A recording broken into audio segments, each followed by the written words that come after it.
Bueno, los futuros inevitables de la universidad es un trabajo que llevo haciendo hace 3 años y que se lanza dentro de un mes. Y intenta hacer un análisis de la Universidad del Futuro desde múltiples aspectos. Yo la conferencia de hoy la he pensado como una visión holística de esos cambios. No profundizo en cada uno de ellos porque si no sería mucho tiempo, y los invito a leer este libro que va a salir probablemente a mediados del mes de mayo y que analizan en el fondo la experiencia de más de 20 años en este mundo. Soy un amante de la universidad, hoy lo estoy viviendo en carne propia, de lo que hacemos, de los recursos humanos que tenemos, de esta visión permanente de formar personas, ciudadanos y profesionales, esta misión aspiracional que tenemos. Y cada vez me hace más feliz formar parte de las universidades, viajar por el mundo intentando aportar algo en las universidades y lo veo como un sentido de vida. Así que desde ese lugar les hablo. La Universidad Iberoamericana está en un gran momento. Nosotros tenemos como siempre un gran sentido autocrítico, pero sin embargo probablemente esté en el mejor momento de su historia como motor del pensamiento científico de la sociedad y eso es motivo de orgullo. Creo que la pandemia nos ha enseñado, siempre pensamos que no estamos capacitados para el cambio inmediato, para la innovación continua, pero la pandemia nos demostró que a los golpes hemos podido cambiar de manera muy rápida del paso de lo presencial al formato virtual. Y esto hace que sea un mensaje positivo. Pero también hay que decir que no todas las universidades están en ese mensaje positivo. Siento que muchas de estas quedarán obsoletas si no se adaptan a lo que yo llamo fuerzas tecnológicas inevitables, que las vivimos día a día, las vivimos en todos los mercados y también en el mercado, en el mundo de la educación superior.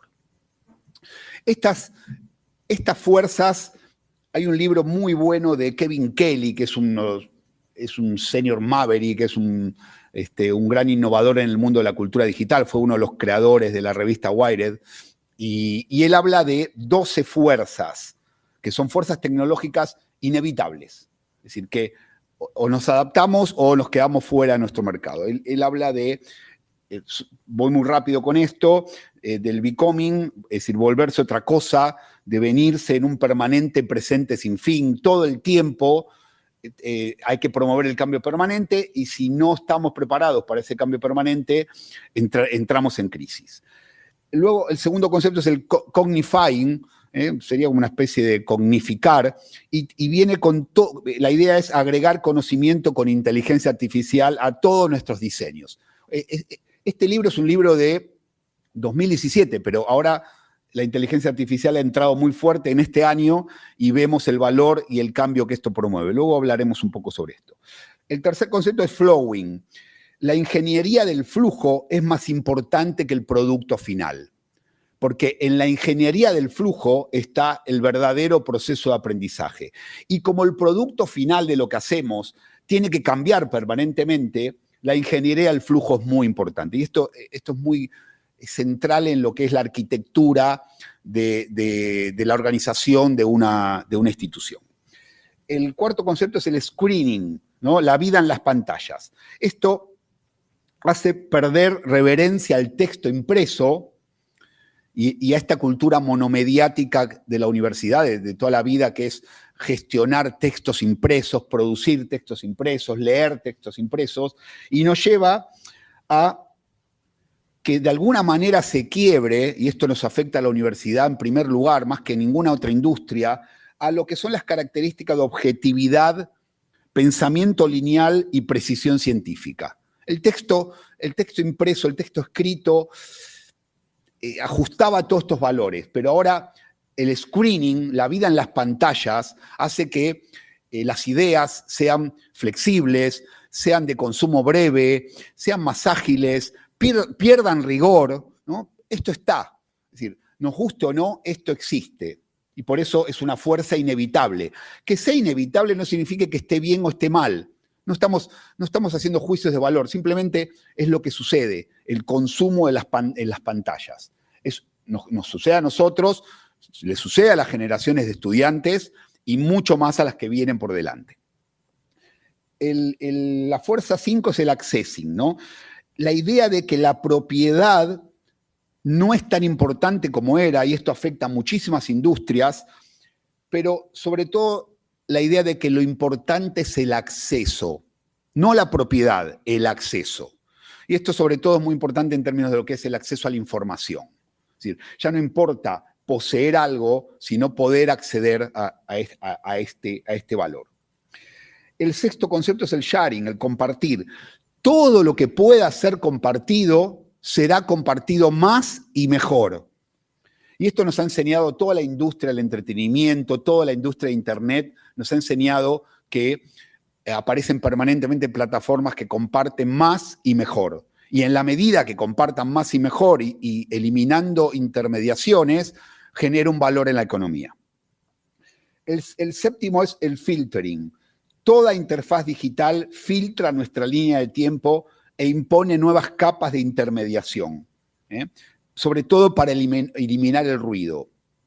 Yo estuve trabajando muchos años en lo que se llama Human Computer Interaction, que es el diseño de interfaces que presenta como una obsesión la idea de eliminar el ruido. Es decir, diseñar interfaces que conecten el usuario con el contenido, ¿no? Y eliminando intermediaciones. Y esto está sucediendo todo el tiempo y también nos sucede a nosotros como universidad, porque en el fondo la universidad es un intermediario entre el conocimiento científico y los usuarios, que en este caso los estudiantes. El octavo concepto es el remixing. Nada puede permanecer sin ser modificado. Cada creación valiosa será transformada en algo diferente. Invención es siempre reinvención, nunca se parte de cero. Estas son palabras de Kevin Kelly, por eso las estoy leyendo. El concepto 9 es interacting. El futuro de la tecnología reside en gran medida en poder descubrir nuevas interacciones, con y sin participación humana. Y esto también es interesante tenerlo en cuenta. El concepto 11 es el questioning. En la era de la conexión global instantánea, nuestras certezas acerca de las cosas ha decrecido. A cada nueva invención suceden nuevas ignorancias. Y eso es algo que en la universidad que ciertos mercados lo han comprendido bien, pero en la universidad no. Estamos como muy aferrados a nuestros conocimientos, a nuestra sabiduría, y nos cuesta asumirnos como ignorantes en muchas cosas, incluso en nuestras propias áreas de conocimiento. Y el 12 es el beginning. Habrá nuevos progresos y nuevos, es decir, a partir de cada progreso surge un nuevo problema a mitigar, ¿no? Por eso la innovación es siempre visión, implementación, error. El error nos lleva de nuevo a la visión, implementación, error. Visión, implementación, error. Es decir, es un proceso continuo donde la visión de la institución está por delante de todo, pero nos lleva a la implementación, al error, implementación, error.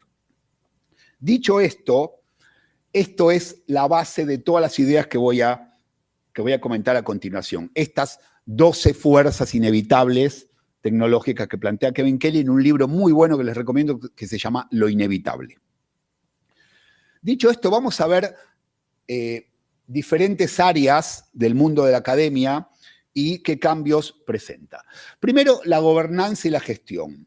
Con sentido de empresa. Esto, decirlo en esta universidad no tiene sentido porque hay un sentido de empresa permanente y está en el ADN de la universidad, pero sí es un mensaje más destinado a lo que son las universidades públicas en Iberoamérica, ¿no? Donde muchas veces se carece de ese sentido de empresa. Y esto tiene que ver con la idea de que la cultura startup, todo lo que hemos aprendido de la cultura startup hay que incorporarla a la gestión. Esto significa creación de laboratorios de ideación ágil para dar velocidad al cambio estratégico. Veamos algunas ideas que tienen que ver con esto. Primero, la innovación es innovación continua, no son momentos aislados, sino que tienen que entrar al cerebro de la organización. la idea siempre es, esto viene del management, ¿no? Es decir, esta idea de un cerebro doble, ¿no? Un cerebro que piense lento y uno que piense rápido. Es decir, lento en términos de lo que es la burocracia, que siempre es cuestionada, pero es muy útil porque esto significa, nosotros estamos aquí ahora y está todo bellísimo, estas flores están perfectas, está todo limpio, ordenado, elegante, los trabajadores de esta empresa, de esta organización, cobran sus salarios a tiempo y forma. Es decir, la burocracia permite que muchas cosas del día a día se conviertan en invisibles porque ya están resueltas. Y esto es muy bueno. Pero ese cerebro lento, que es eficiente, le falta el cerebro rápido, el que pueda generar velocidad a los cambios. Y un poco lo que planteaba Daniel Kahneman en su libro, ¿no? Pensar rápido, pensar lento. Las dos cosas son muy buenas. Entonces, en términos de gestión, toda innovación continua se centra en las experiencias de los estudiantes. Lo decían las autoridades ahora en la previa. El estudiante está en el centro. No está el profesor, no está el jefe de departamento, no está el decano, no están las autoridades, está el estudiante. Y esto es algo que probablemente lo tengamos que pensar como una obsesión, ¿no? Mejorar permanentemente las experiencias de los estudiantes. Sin dejar lo demás de lado, pero la clave está en los estudiantes. Esto parece una obviedad, pero cuando uno se mete en las instituciones, se da cuenta que esto muchas veces no sucede, que no está el estudiante en el centro, que hay otras personas y no el estudiante. Un segundo eje son los modelos gerenciales. Esto significa, insisto, probablemente en esta universidad no debo hablar mucho de esto, porque ya está instituido, pero significa entender que una organización como esta tiene un modelo de negocio, tiene una estrategia de visibilidad social, tiene que gestionar recursos que siempre son limitados. Es decir, sería muy fácil hacer innovación continua con recursos ilimitados. Es decir, las restricciones son el principio de toda política. Es decir, muchas veces cuando uno habla con autoridades, con rectores, te dicen esto, ¿no? Es decir, a mí me encanta, yo ya sé lo que hay que hacer, ya sabemos lo que hay que hacer, ya sabemos hacia dónde va el mundo en la educación. Si muchas veces no lo hacemos es porque tenemos problemas, tenemos restricciones financieras y de recursos humanos, ¿no? Esto hace que el modelo gerencial sea muy importante, sobre todo para buscar bases diversificadas de financiación. A mí me gusta mucho el modelo, y lo planteo en el libro, como buena práctica, el modelo del TEC de Monterrey. Esta idea de modelos donde la matrícula es un eje, pero también hay otros ejes de financiación, como es las patentes, las spin-off, los servicios asociados al día a día de la universidad, cómo los investigadores salen a buscar recursos en el mercado de las ayudas de investigación. La Unión Europea tiene el programa Marco Europeo que da ayudas en todo el mundo. Es decir, cómo un modelo gerencial fomenta que el profesor, que el investigador, que el docente también esté capacitado para salir a buscar recursos. Siempre cuento una anécdota de mi socio y gran amigo Cristóbal Cobo. Él ha estado muchos años trabajando como investigador en el Oxford Internet Institute y su rol principal era salir a buscar ayudas. Es decir, a él le aprobaban las líneas de investigación, pero las líneas de investigación no empezaban hasta que no salía a buscar dinero en el mercado de ayudas financieras a la investigación. Porque la idea era, en estas universidades de élite, es: nosotros te apoyamos, pero tú tienes que tener la capacidad de salir a buscar los recursos y si los consigues, nosotros te damos el resto, ¿no? Esa sería un poco la lógica. No quiero, insisto, que podría profundizar en todos los aspectos, pero si no se va a hacer muy larga la ponencia. Un tercer eje de la gestión son las políticas de atracción de talento nacional e internacional. Y esto significa transparencia en las convocatorias, significa salarios competitivos y significa reducir la endogamia del profesorado. No sé cuál es la situación en Puerto Rico con respecto a eso. En España, donde yo vivo y trabajo hace 20 años, hay problemas graves con respecto a la endogamia del profesorado, con respecto a la falta de transparencia en las convocatorias, con respecto a la captación de talento internacional, con salarios competitivos. todo esto tiene que ver con lo que yo llamo un sentido de empresa y un modelo gerencial, como hacen otras industrias, ¿no? Que salen a captar talento de manera muy especial y muy agresiva. Creo que una universidad con sentido de empresa y con un modelo gerencial tiene que ser agresivo en la captación de talento nacional e internacional. Un segundo eje son los campus. Cuando hablamos de universidad híbrida expandida, hablamos de la expansión del campus físico al campus virtual, ¿no? Es decir, ya no somos una universidad presencial, somos una universidad híbrida. Y cada vez más vamos hacia modelos híbridos. Vamos, entonces, hablemos del campus físico y del campus virtual. Con respecto al campus físico, es decir, el físico y el virtual representan esta definitiva universidad híbrida expandida, pero los que venimos de universidades presenciales, con un ADN presencial, siempre... Bueno, yo me dedico al desarrollo de campus virtuales y estas cosas hace muchos años. Siempre era como, bueno, hay que hacer algo con el campus virtual, tenemos que poner algo ahí, ¿no? Es decir, tenemos una web, bueno, ¿quién se encarga de la web? Es decir, como que nunca le habíamos dedicado la atención suficiente a todo ese mundo de la hibridación. Con respecto al campus físico, hay una investigación muy conocida de Vincent Tinto, que es una investigación es un paper del año 75, que luego fue muy citado, y dice que la participación en la vida comunitaria de los estudiantes favorece más a su éxito académico que el rendimiento en las asignaturas. Y esto para mí es un cambio completo de paradigma, porque la universidad actual lo que hace es construir toda su arquitectura, incluso su arquitectura de contrataciones de profesores y demás, digamos, en el currículum, ¿no? en el plan de estudios. Y el plan de estudios es como el eje de todo, ¿no? Y a partir de ahí se construye todo lo demás. Bueno, esta investigación y muchas otras, y buenas prácticas y muchas otras referencias y papers e investigaciones indican que la vida comunitaria, el sentido comunitario, lo que le pasa al estudiante en la comunidad académica es incluso más importante de lo que le pueda pasar en el aula. Lo del aula evidentemente es muy importante, eso ya lo sabemos, pero la participación en la vida comunitaria es muy importante y a veces muchas universidades ignoran esa faceta. Un segundo eje del campus físico es propiciar la integración y la puesta en valor de las diversidades de los estudiantes. Es decir, estamos en un mundo muy diferente, nos encontramos, mi experiencia en universidades europeas y en Latinoamérica nos muestra una gran cantidad de diversidad en los estudiantes, de todo tipo, y a veces tenemos como un diseño, diseño mental, como una forma de ver hacia un tipo de estudiantes, pero hay muchísimos tipos de estudiantes, incluso cómo vienen preparados en términos de sus áreas de conocimiento, pero también de sus preferencias sexuales, de su raza, de su cultura, de su religión. Es decir, cada vez hay más diversidad y tenemos que hacer algo con eso.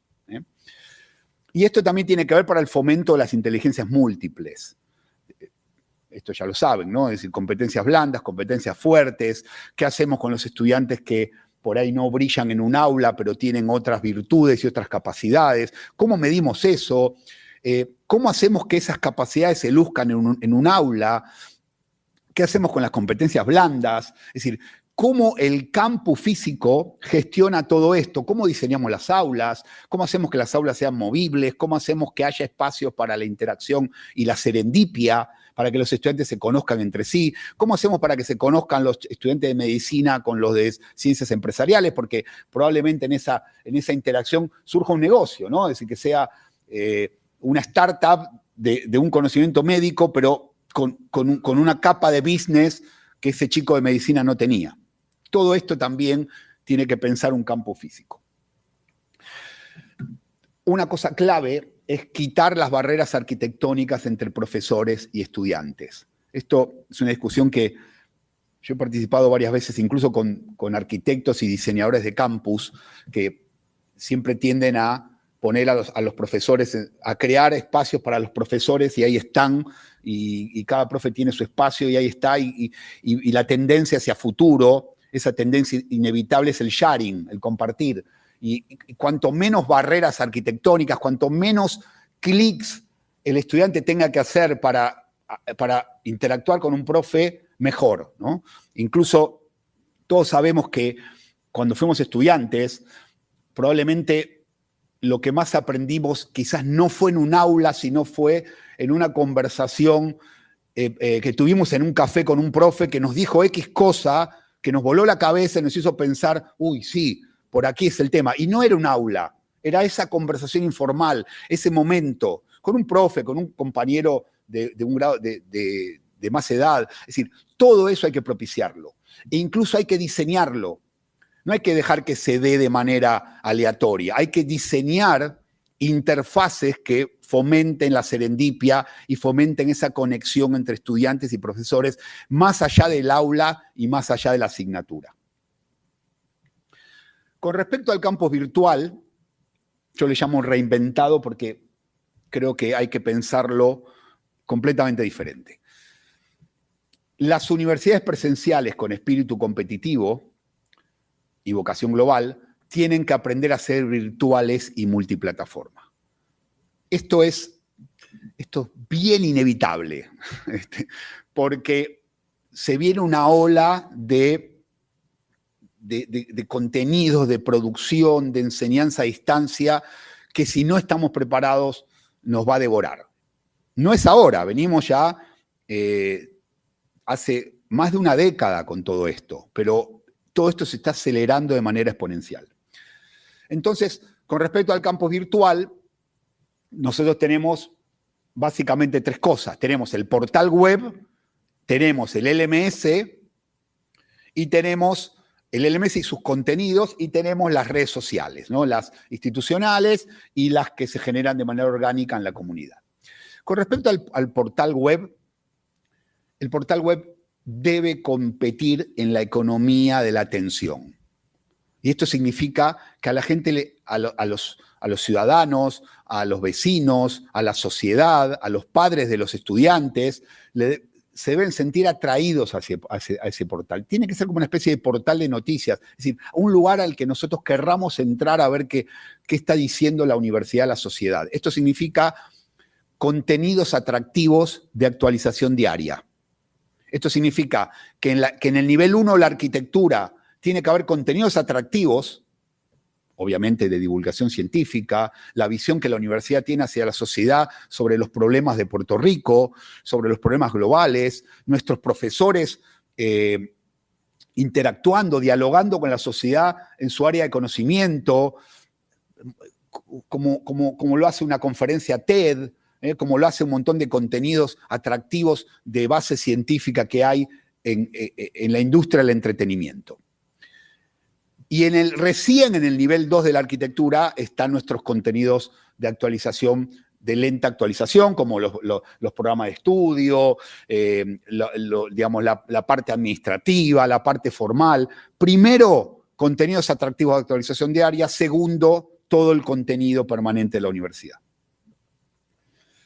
Con respecto al LMS, el gestor de contenidos, la plataforma de aprendizaje a distancia, es gestión, porque ahí hay mucha gestión administrativa, es diálogo con los estudiantes y también tienen que ser narrativas transmediáticas. Es decir, el LMS tiene que tener menos lenguaje formal y administrativo y más una plataforma, una interfaz de conexión donde los estudiantes quieran entrar y no solo deban entrar de manera obligatoria. Esto significa contenidos atractivos, significa podcast, significa trailers recién lo estaba hablando con los compañeros. Nosotros ahora estuvimos trabajando en Argentina con el portal de neurociencias INECO-U, que es un portal de contenidos a distancia sobre neurociencias, y, por ejemplo, cada asignatura tiene un tráiler en video, donde el profesor explica, no al estudiante solamente, a la sociedad, a los futuros estudiantes, a las familias que tienen que decidir si estudian, en qué universidad van a estudiar, lo que yo enseño en Matemática 1. ¿Por qué mi asignatura está buenísima? ¿Por qué es emocionante? ¿Por qué la matemática es fundamental en la vida cotidiana? ¿Qué vamos a aprender en esta asignatura? Es decir, creo que la universidad tiene que aprender mucho de la industria del entretenimiento con respecto a lo que es esta interfaz de conexión permanente con los estudiantes, en el campo físico y en el campo virtual. ¿Qué significa esto? Significa que, es decir, yo no le puedo pedir a un profe de matemática o a un profe de ingeniería, o a un profe de derecho o un médico que sea un experto en narrativas transmedia, ¿no?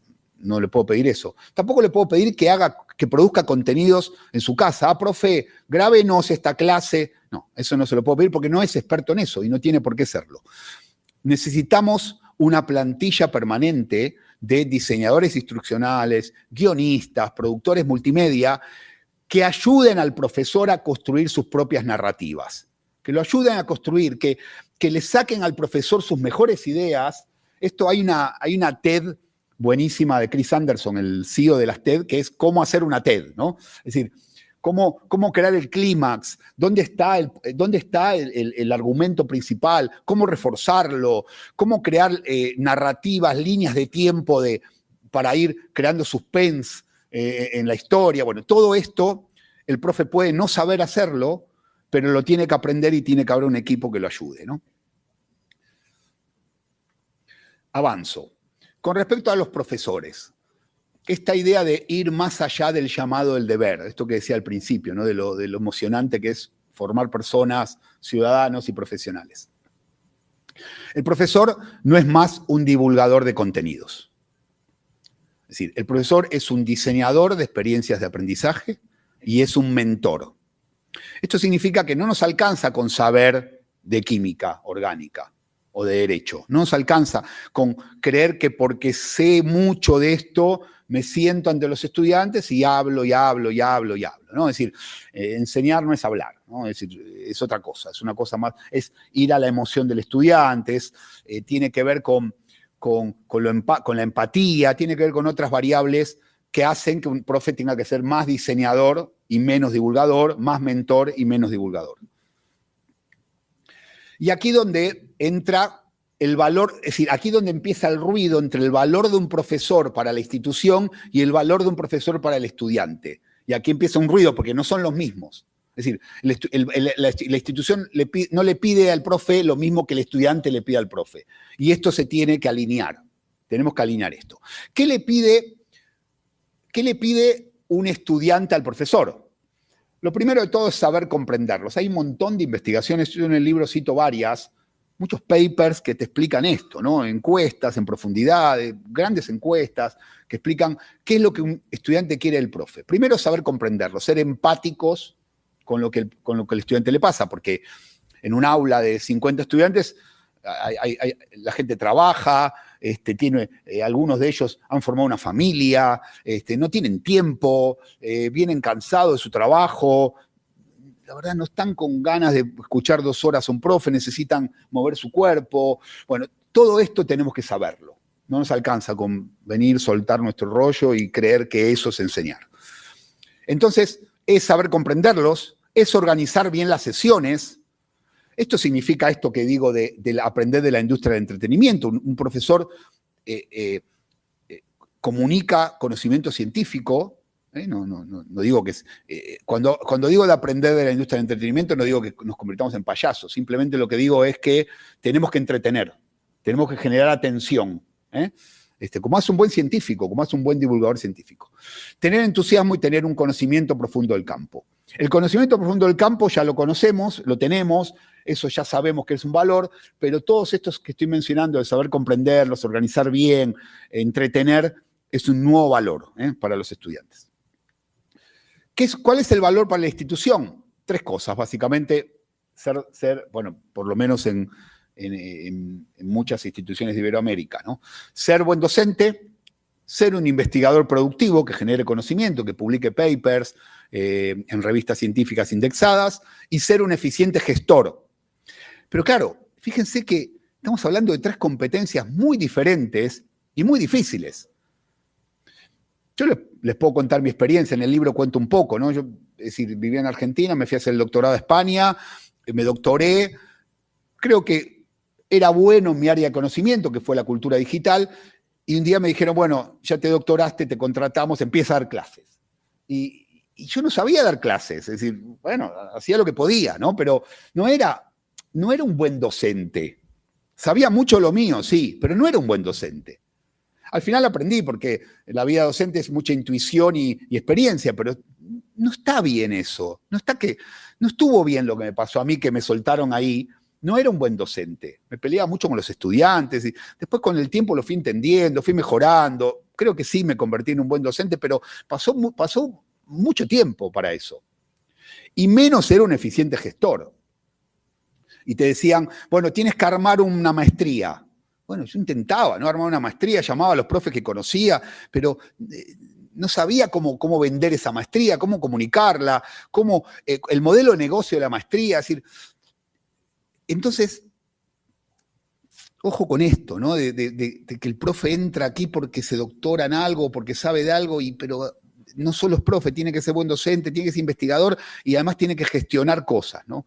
Ojo con esto y sobre todo, ojo, el tema salarial de todo esto, ¿no? Porque estamos hablando de 3 conocimientos muy de alto valor, pero con salarios que no están compatibles con estos 3 roles. Y ahí es donde empieza el ruido. Ahí es donde hay ruido. ¿Por qué? Porque en general, cuando un profesional consigue estos 3 roles bien, se empieza a dar cuenta que el salario no está acorde a su perfil. Y esto hace que migre, que se vaya a otra universidad, que se convierta en un emprendedor autónomo. Ojo con esto, ¿no? Es decir, ¿qué pedimos y qué ofrecemos? Entonces, viene esta pregunta, ¿no? Si hiciera bien todas estas funciones, ¿estaría cobrando el salario correcto? Y aquí es donde entra, yo hablo mucho en el libro, hago una comparativa de salarios y demás, qué se paga un profesor y qué se paga en otras industrias. Y hablo del concepto de pagar injustamente, que suena mal, pero no está pensado como algo malo, sino como generar toda una estrategia de premiaciones y sobre todo mucho salario emocional. Esto significa, a mí me han pagado un salario emocional aquí salvaje en media hora, ¿no? Desde que entré aquí hasta ahora fue, toma. Y esto, miren, voy a hacer una nota a pie de página. Mi madre ya ha fallecido hace más de una década, pero cada vez que me pasa esto, pienso en ella. Digo, ay, lo que daría porque mi madre esté sentada a un costadito ahí y escuche todo lo que están diciendo de su hijo, ¿no?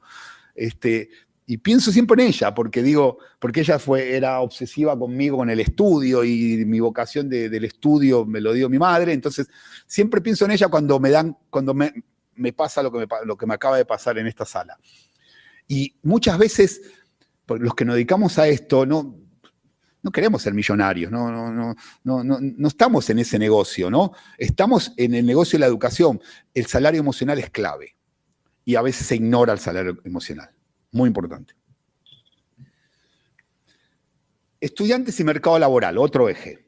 Estoy yendo rápido, y quizás me esté faltando un poco de precisión en cada concepto, pero quiero ir rápido en la idea. Bueno, aquí hay un tema que es fundamental, que es qué éxito tenemos con respecto a la integración al mercado laboral de nuestros estudiantes, que es un poco la gran variable a tener en cuenta. Es decir, nuestros estudiantes están aquí 3, 4, 5 años, ¿cómo salen al mercado laboral? ¿No? Y esto significa reconducir expectativas, significa que nuestro rol es otro, empieza a ser otro, es decir, reconducir expectativas, ayudarlos, este rol de mentor. Bueno, mira, tú la verdad estás estudiando esto, pero yo lo que estoy viendo que no estás tan motivado aquí, quizás estés motivado en otra cosa. A ver, vamos a ayudarte a encontrar tu motivación.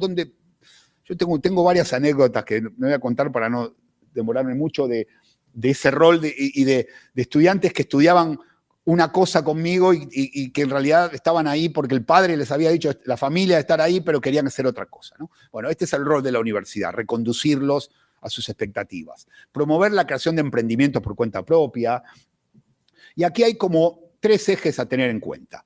Uno es lo que para mí es clave, que es la creación de un portafolio profesional digital del estudiante. Es decir, incluso la figura de un gestor de portafolio. Esto ya se hace en varias universidades y a mí me parece fascinante. Es decir, alguien, un equipo, que ayude al estudiante a pasar del lugar en el que está, cuando entra con 18 años, al lugar en el que quiere estar cuando sale con 22, ¿no? Es decir, todo esto es la creación de un portafolio. Es empezar a dejar de producir para el profe y producir para la red. Es decir, un estudiante produce contenidos y trabajos y muchísimos durante sus 4 años de carrera.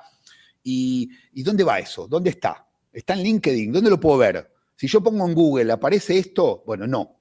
Son contenidos, son producciones aisladas, sin un sentido claro, son más pensadas para la evaluación que para el portafolio del estudiante. Bueno, aquí es donde el gestor de portafolio entra, dialoga con los profes. Mire, vamos a intentar que en vez de producir para usted, produzca para la red digital, para crear un portafolio, para que empiece a producir contenido, para que tenga un currículum que cuando alguien lo vaya a contratar y lo busque en Google o lo busque en LinkedIn, esa persona tenga fortaleza, solidez profesional.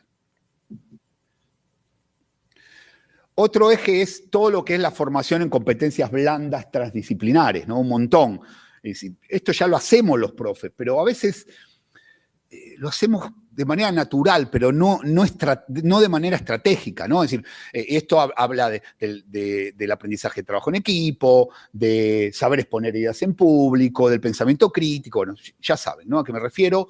Y esto también hay que incorporarlo con una visión estratégica. El estudiante tiene que salir con esas competencias al mercado. Un estudiante no puede, y nos pasa permanentemente, un estudiante que recién egresa no puede no sabernos explicar claramente hacia dónde quiere ir en el mercado, cuáles son sus virtudes. No puede no saber hacer. Y sucede más de lo que debería, ¿no? Es decir, toda esa formación en competencias blandas transdisciplinares.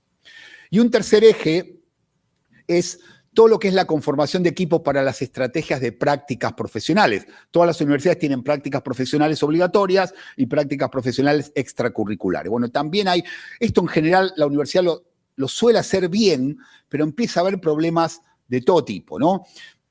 En Europa, en España, hay un grave problema con los becarios, con la sobreexplotación de los becarios, o sea, becarios que van a empresas donde en realidad no hacen lo que tienen que hacer y sirven café.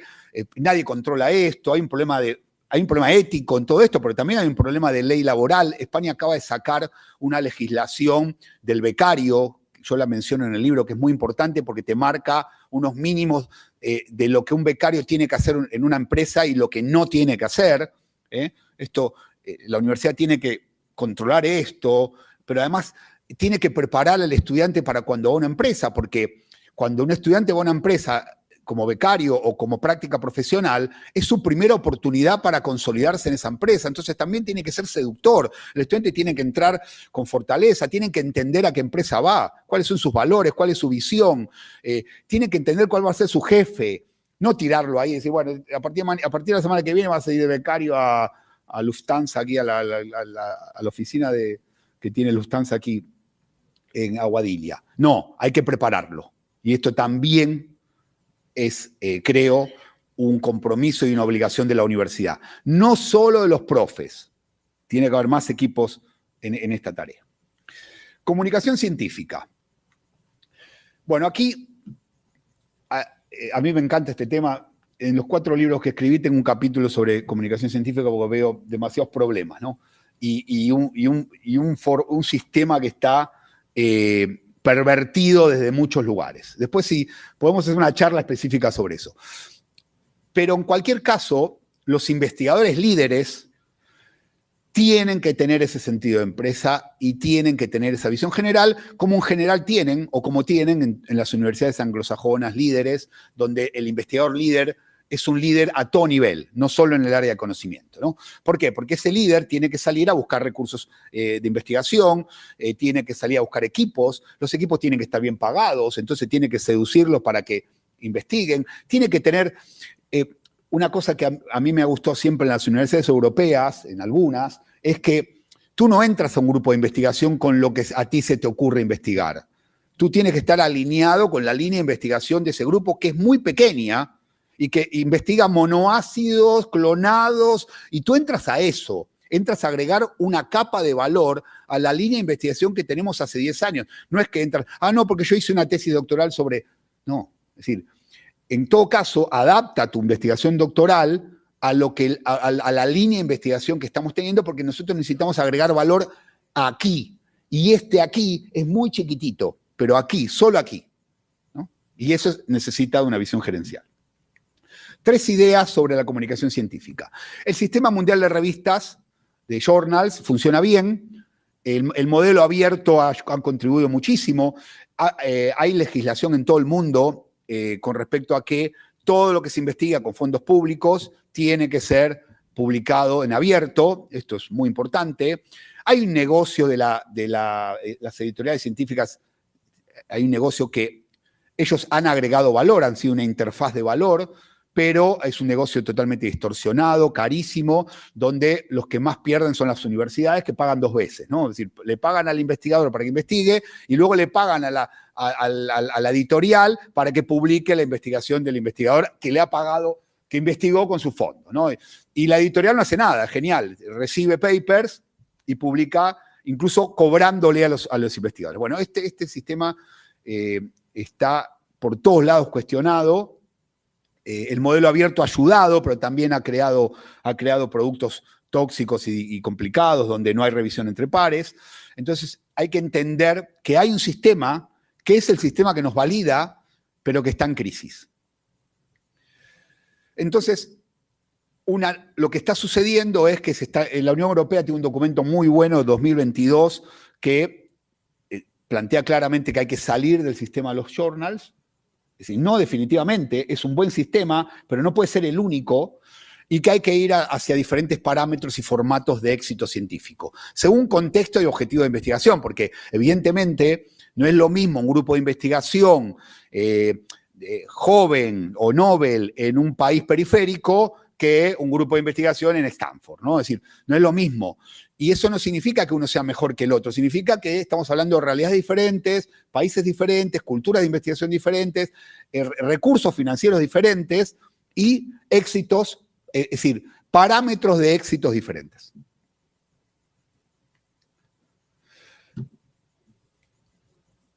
Es decir, pensando en esto, es muy difícil ser un biólogo en una universidad del tercer mundo que tiene un presupuesto de investigación de $5.000 al año y pretender competir y publicar en Nature o en una revista científica con un investigador que está en Harvard que tiene un presupuesto anual de $10 millones para contratar recursos humanos. Es imposible. Yo puedo ser el mejor de todos, pero es imposible $5.000 contra 10 millones. Tercer eje.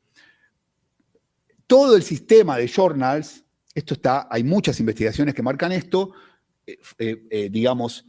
privilegia a la investigación anglosajona, a la investigación en inglés, porque el lenguaje de la ciencia es el inglés, y privilegia sobre todo a las temáticas y a las revistas de los principales países, Estados Unidos, Inglaterra, y algunos más, ¿no? Entonces, la nueva lógica tiene que proteger y validar la ciencia producida con dimensión regional y en nuestro caso en español. Que esto a veces se menosprecia y no solo no se debe menospreciar, sino que se debe sobrevalorar, se debe valorar. Bueno, aquí hay todo un tema que luego si quieren lo podemos seguir conversando. Otro eje. Todo lo que son las innovaciones tecnológicas más radicales. No vamos a meternos ahí. Analítica del aprendizaje. Necesitamos medir mejor. La universidad tiene que ser, es decir, los recursos humanos de la universidad nos tenemos que mover con intuición, con experiencia y con datos.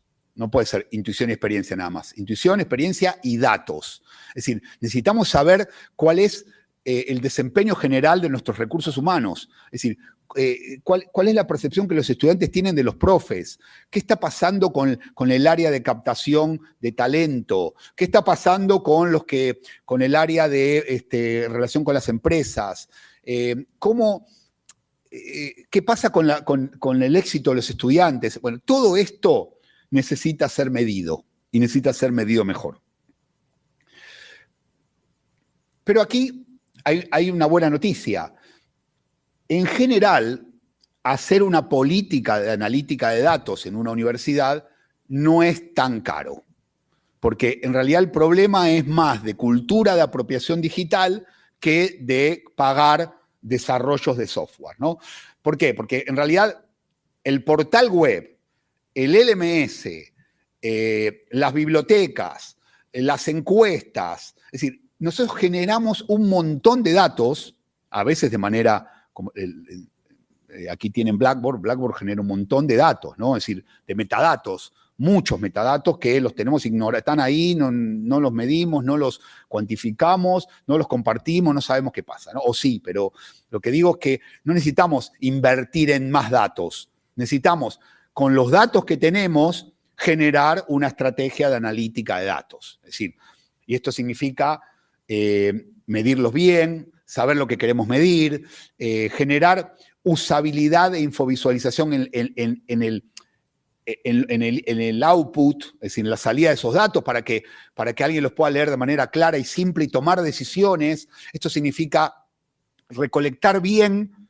infovisualizar bien y tomar decisiones rápido hacia ese cambio que tenemos que hacer, ¿no? Es decir, una especie de semáforo de errores, ¿no? ¿Dónde está lo verde, dónde está lo amarillo, dónde está lo rojo? Pero necesitamos verlo claro. Yo soy un profe, dedicación completa en esta universidad, y yo necesito que me pasen ese semáforo de lo que yo estoy haciendo como profe, como gestor, lo que hablamos antes. Necesito ese semáforo para ver qué tengo que hacer, dónde está el rojo de mi actividad, que seguramente lo hay, porque todos tenemos verde, amarillo y rojo, ¿no? Aquí también se puede profundizar muchísimo. En el libro intento profundizar un poco más.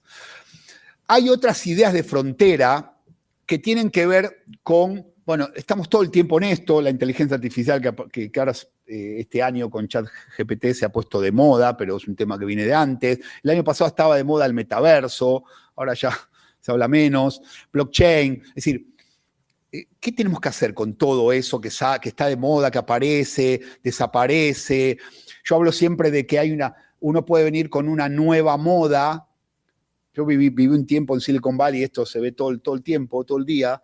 Es decir, yo vengo a comunicar una nueva moda y viene alguien, levanta la mano y dice, no, pero yo tengo una nueva moda, ¿no? Es decir, esto es imparable. ¿Qué hacemos las instituciones con todo esto de la innovación tecnológica que aparece permanentemente? Bueno, quizás aquí está la pregunta más simple para hacerse, ¿no? ¿Qué problema específico tiene mi institución que una de estas tecnologías puede ayudar a solucionarlo con una buena relación costo-beneficio? ¿No? Volvemos a las restricciones de recursos. No sirve, sí, esto es lo nuevo, blockchain, sí, metamos blockchain, metamos inteligencia artificial, metaverso, sí, también metaverso. No, todo no se puede. Tenemos restricciones financieras y de recursos humanos, y entonces la introducción de innovación tecnológica va de la mano con qué problema específico concreto nos viene a resolver.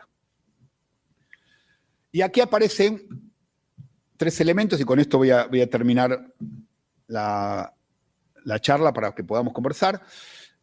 Hoy hay como 3 grandes temas: inteligencia artificial, blockchain y metaversidades.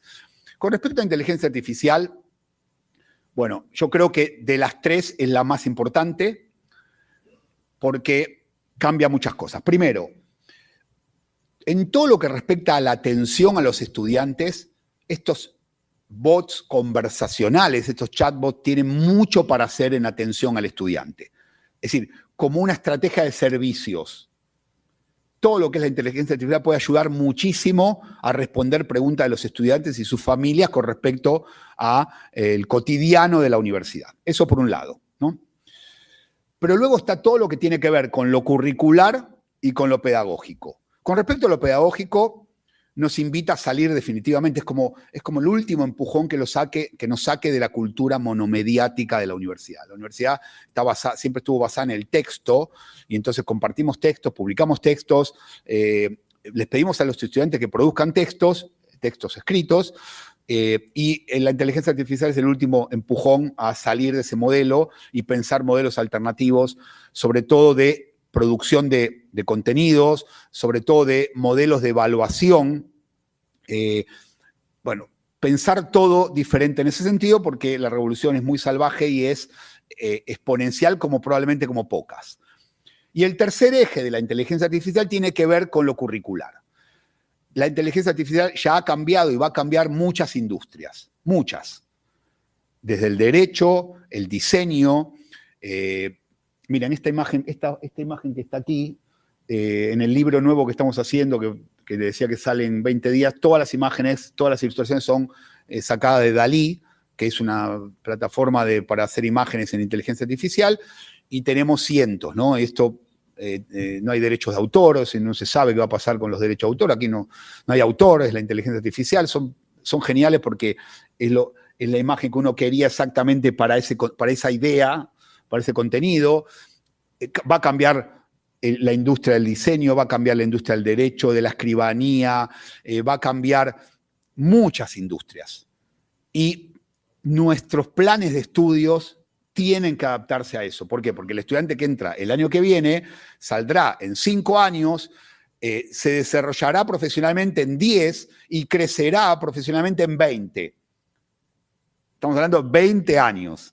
Su pico profesional estará en 20 años. ¿Qué estamos enseñándole hoy ¿qué le enseñamos en 2023 para cuando tenga su pico en 2040? Esta es una buena pregunta. Con respecto a blockchain, creo que blockchain tiene un problema de origen que es su estructura abierta y las universidades, en todo lo que es certificaciones, tiene un problema de origen, que no es un problema en realidad, que es muy nacional, ¿no? Es decir, nosotros respondemos a una legislación nacional y al Estado que regula y todo esto, ¿no? Y ahí hay un choque de mundos. Creo que va a crecer, el primer crecimiento de blockchain será en certificaciones oficiales, pero sobre todo Europa está creando una certificación blockchain. La Unión Europea ya es un proyecto que tiene como 5 años, donde empiecen a poder dialogar de manera fácil y menos burocrática un título de la Universidad de Barcelona con un título de la Universidad de Múnich o de una universidad finlandesa, ¿no? Es decir, y que dialoguen rápido, que no haya que esperar 6 meses a que yo pueda ir a estudiar a una universidad finlandesa y hacer una asignatura ahí y presentar los títulos y demás. Creo que esto va a crecer muchísimo. Necesita un meta-acreditador, no alcanza un Estado, por eso la Unión Europea es un meta-acreditador, seguramente el gobierno de Estados Unidos es un meta-acreditador. Necesitamos meta-acreditadores que permitan que los sistemas dialoguen entre sí. Pero donde creo que sí va a crecer mucho es en el tema de microcredenciales. No hablo tanto de los títulos, porque los títulos tienen un problema legal importante, ¿no? Yo soy médico, me recibo de médico, hay una implicancia legal muy importante en eso, y no sé si blockchain lo puede cubrir rápido, pero sí las microcredenciales, es decir, cursos, digamos, certificaciones en cursos pequeños, maestrías. Ahí hay un mundo que está creciendo de manera muy rápida y que creo que va a explotar en la próxima década. Todavía está en la fase de early adopters, pero creo que va a crecer de manera exponencial, o sea que yo los invito a que pongan un ojo ahí, blockchain y microcredenciales. Y el tercer universo son las universidades en el metaverso, se llaman metaversidades.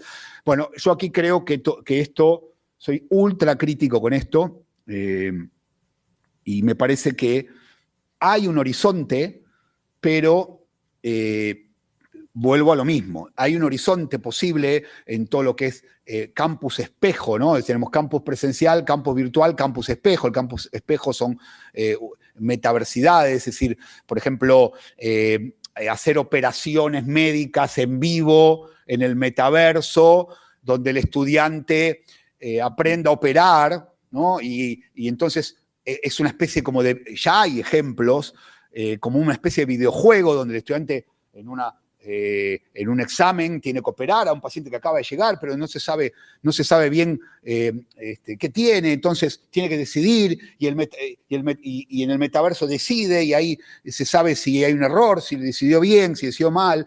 En las ingenierías lo mismo, en las arquitecturas lo mismo. Hay un mundo, el problema es que desarrollar todo esto es muy caro y no está, es decir, es muy caro incluso para las universidades importantes, porque estamos hablando casi de videojuegos, y entonces esto ralentiza mucho el proceso. Y para mí, volvemos a la idea anterior, la que dije al principio, es decir, ¿qué problema específico me soluciona en una buena relación costo-beneficio? Y yo lo que veo con el mundo de las universidades en el metaverso es que tenemos costos muy altos para beneficios pobres. Y en la medida que los costes no bajen, tenemos un problema de entrada, un problema de entrada. En el libro lo explico con más profundidad. Por último, para terminar, investigando en el mundo de las universidades, nosotros tenemos un origen en lo que se llama la universidad humboldtiana, ¿no? El modelo de universidad del siglo XVIII, nacido en Alemania, y de ahí después se mezcló con el modelo de los college, y bueno, y llegamos a la universidad de hoy, ¿no? Y uno de los pensadores, de los filósofos de esa universidad alemana, humboldtiana, que fue Johann Fichte, tiene un texto muy bueno, me emocioné para leerlo porque fue escrito en el 1795 y explica un poco el rol de las universidades. Y termino con esta idea, ¿no? Él dice en ese texto que el destino del hombre es un infinito perfeccionamiento y que la institución más apropiada para cumplir ese destino son las universidades. Y lo dijo en 1795. Así que me despido con esta idea. Muchas gracias.